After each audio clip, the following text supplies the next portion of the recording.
Praise the lord. యేసు రక్తమే జయము. మన రక్షకుడు మన విమోచకుడైన యేసుక్రీస్తు పరిశుద్ధ నామములో అందరికీ వందనాలు. చిన్న ప్రార్థన ద్వారా ఉదయకాల వాక్యధ్యానం చేసుకుందాము. పరిశుద్ధుడ మహాగణుడు అయిన దేవ యేసయ్య, సర్వాధికారి నాయన, మీకే వేలాది వందనములు, కృతజ్ఞత, స్తుతి, స్తోత్రం చెల్లించుకుంటున్నాను దేవ ఉదయకాలం ప్రభు వాక్య భాగం ధ్యానిస్తుండగా వాక్య భాగం మాకు అర్థమవునట్లు సహాయం చేసి, మీ కృపలో బలపరిచి, మీకు మాదిరిగా మమ్మల్ని నడిపించి, మీ చిత్తమును మా జీవితంలో జరిగించమని ఈ చిన్న ప్రార్థన ప్రభు యేసుక్రీస్తు పరిశుద్ధ నామములో అడిగి వేడుకుంటున్నాను తండ్రి. Amen amen. కీర్తన గ్రంథం 63వ అధ్యాయం 5వ వచనము. క్రొవ్వు మెదడు నాకు దొరికినట్లుగా నా ప్రాణము తృప్తి పొందుచున్నది. ఉత్సాహించే పెదవులతో నా నోరు నిన్ను గూర్చి గానము చేయుచున్నది. ఆమెన్. దేవుని వాక్య భాగం దీవించిన గాక. ప్రభునందు ప్రియులరా, మనము ఇక్కడ వాక్య భాగంలో గమనించినట్లయితే క్రొవ్వు మెదడు నాకు దొరికినట్లుగా నా ప్రాణము తృప్తి పొందుచున్నది. ఉత్సాహించే పెదవులతో నా నోరు నిన్ను గూర్చి గానం చేయుచున్నది.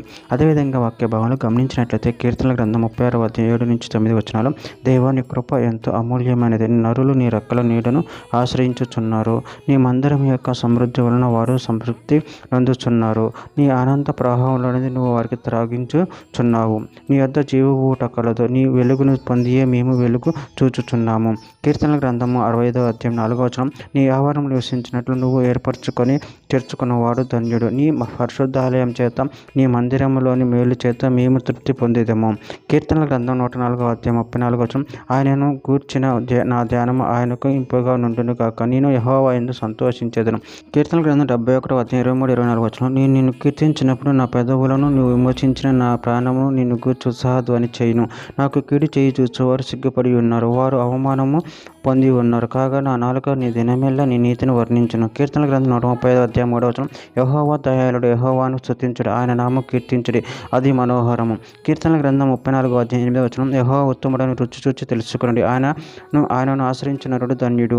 కీర్తనల గ్రంథం 36వ అధ్యాయం 8వ వచనం. నీ మందిరం యొక్క సమృద్ధి వలన వారు సంతృప్తి పొందుచున్నారు. నీ ఆనంద ప్రవాహంలోని నువ్వు వారికి త్రాగించుచున్నావు. కీర్తన గ్రంథం 94వ అధ్యాయం 19వ వచనం. నా అంతరంగం మందు విచారములు హెచ్చగా నీ గొప్ప ఆదరణ నా ప్రాణమును నెమ్మది కలగ చేయుచున్నది. చివరిగా ఒక మాట. కీర్తన గ్రంథం 103వ అధ్యాయం 5వ వచనం. పక్షరాజు యవ్వనమలే నీ యవ్వనము క్రొత్తదొక్కుచుండునట్లు మేలుతో నీ హృదయంను తృప్తిపరచుచున్నాడు. ఆమె. దేవుని వాక్య భాగం దీవించిన గాక. చిన్న ప్రార్థన చేసుకుందాము. పరిశుద్ధుడ మహాగణుడు అయిన దేవ యేసయ్య, మీరు ఇచ్చిన వాక్యదాన్ని బట్టి ప్రభువుని కృతజ్ఞతలు చెల్లించుకుంటూ మమ్మల్ని తృప్తిపరిచే దేవుడు మీరే ఉన్నారు తండ్రి. నాయన, మీ అందు మేము ఆశ్రయించి నిన్ను మహిమపరచుకుని పరచండి. శక్తిని బలాన్ని మాకు అనుగ్రహించి మీ ప్రేమ కృపలో బలపరచమని చిన్న ప్రార్థన యేసుక్రీస్తు పరిశుద్ధ నామములో అడిగి వేడుకుంటున్నాను తండ్రి. Amen amen.